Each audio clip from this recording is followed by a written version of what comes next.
Kali ini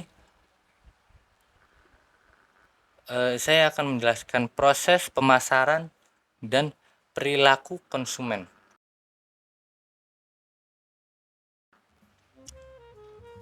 Pemasaran sendiri merupakan proses perencanaan dan pelaksanaan dari konsepsi, penetapan harga, promosi, serta distribusi gagasan, barang, dan jasa untuk menciptakan pertukaran yang memuaskan tujuan individu dan organisasi. Ini yang disebut dengan pemasaran. Dan di dalam pasar tersebut terdapat target pasar dan bukan target pasar. Kemudian selanjutnya nilai. Konsumen tentu saja membeli produk yang menawarkan nilai terbaik. Perbandingannya yaitu manfaat produk dengan biaya yang dikeluarkan untuk produk tersebut bila menyangkut pemenuhan kebutuhan dan keinginan mereka. Kemudian manfaat menyangkut fungsi produk dan kepuasan emosional yang dihubungkan dengannya. Pembeli yang puas akan memahami bahwa manfaat berasal dari pembelian melebihi biayanya, maka pelanggan merasa untung.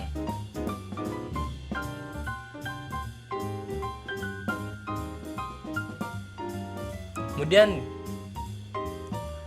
ada lingkungan pemasaran. Setiap program pemasaran harus mengakui 5 faktor luar yang terdiri dari lingkungan eksternal perusahaan dan mempengaruhi program pemasarannya dengan mengakui adanya peluang atau ancaman. Antara lain yaitu lingkungan politik dan hukum, lingkungan sosial dan budaya, lingkungan teknologi, lingkungan ekonomi, dan lingkungan persaingan.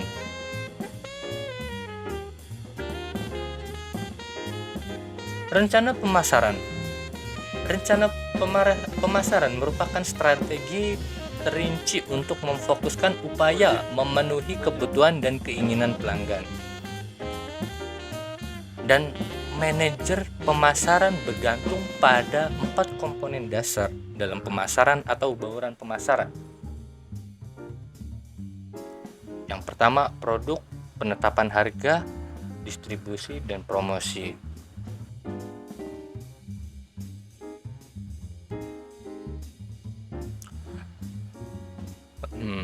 Untuk lebih rincinya, dalam bauran pemasaran, produk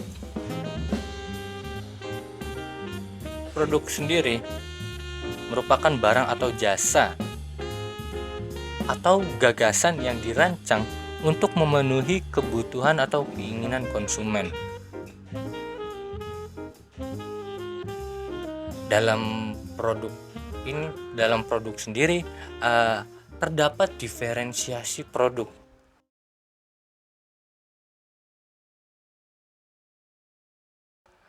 Apa itu diferensiasi produk? Diferensiasi produk adalah penciptaan ciri atau citra yang membuat produk berbeda dari produk pesaing. Kemudian penetapan harga. Tentu saja penetapan harga ini adalah strategi menyeleksi harga yang paling tepat untuk menjual produk tersebut dalam sebuah lingkungan. Kemudian distribusi. Ini distribusi sudah tidak asing untuk didengar karena distribusi merupakan kegiatan yang berhubungan dengan membawa produk dari produsen hingga ke tangan konsumen. Yang selanjutnya promosi. Siapa yang tidak tahu promosi? Tentu saja kita sudah tahu semua tentang promosi. Dan lebih rincinya, promosi merujuk pada teknik mengkomunikasikan informasi tentang produk dan juga mencakup pada periklanan.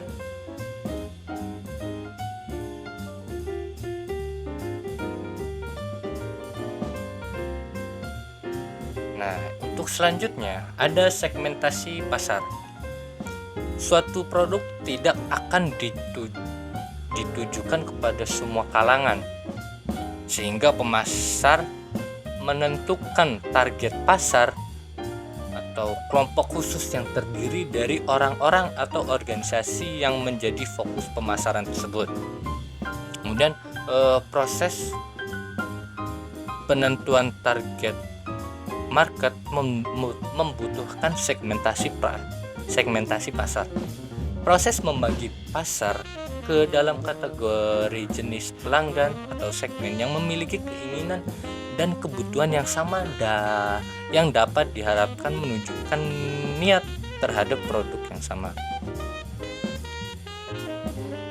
Nah, saya akan menjelaskan sedikit tentang riset pemasaran.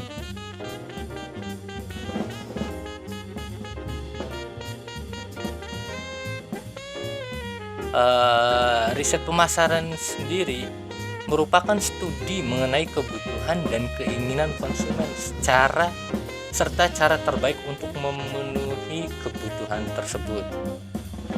Riset pasar umumnya digunakan untuk mengembangkan produk baru atau produk yang digantikan sesuai dengan keadaan pasar tersebut.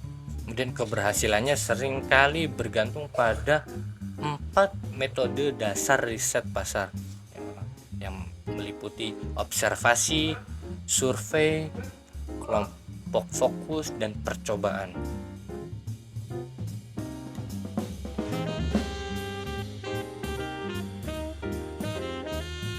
Pengaruh dalam perilaku konsumen. Pengaruh dalam perilaku konsumen itu memiliki 4 jenis. Yang pertama, pengaruh psikologis mencakup motivasi, persepsi, kemampuan belajar, dan sikap individu. Kemudian pengaruh pribadi mencakup gaya hidup, kepribadian, dan status ekonomi.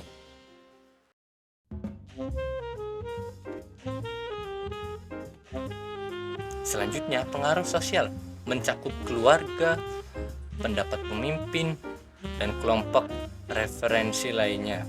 Dan pengaruh budaya mencakup budaya, subkultur, dan kelas sosial. Pasar konsumsi. Dalam pasar konsumsi suatu produk tidak hanya dilakukan oleh masyarakat sebagai individu, namun juga dilakukan oleh sebuah organisasi yang membeli produk atau jasa untuk dijual kembali atau diproses menjadi produk yang lain yang akan dijual untuk kepentingan organisasi tersebut. Dalam pasar organisasi ada pasar industri, pasar pedagang perantara, dan pasar pemerintah dan institusional.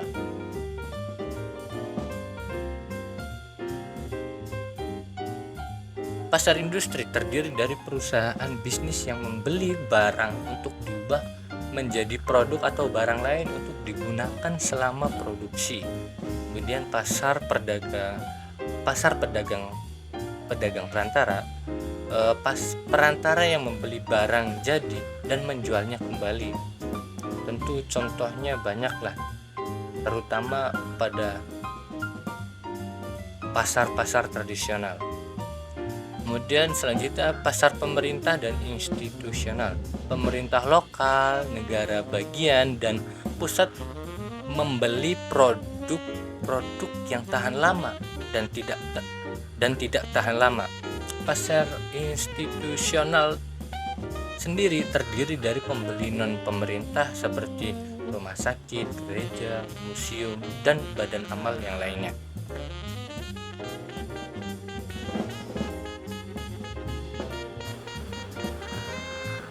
Perbedaan pembeli organisasi. Tentu saja ini sangat terlihat dalam perbedaan pembeli organisasi. Organisasi membeli dalam jumlah yang besar. Kemudian terlatih negosiasi tentang ketentuan pembelian, dan memahami produk yang akan dibelikan. Kemudian perbedaan hubungan pembeli dan penjual yaitu kerjasama dalam jangka yang panjang. Mungkin cukup sekian untuk kali ini. Terima kasih.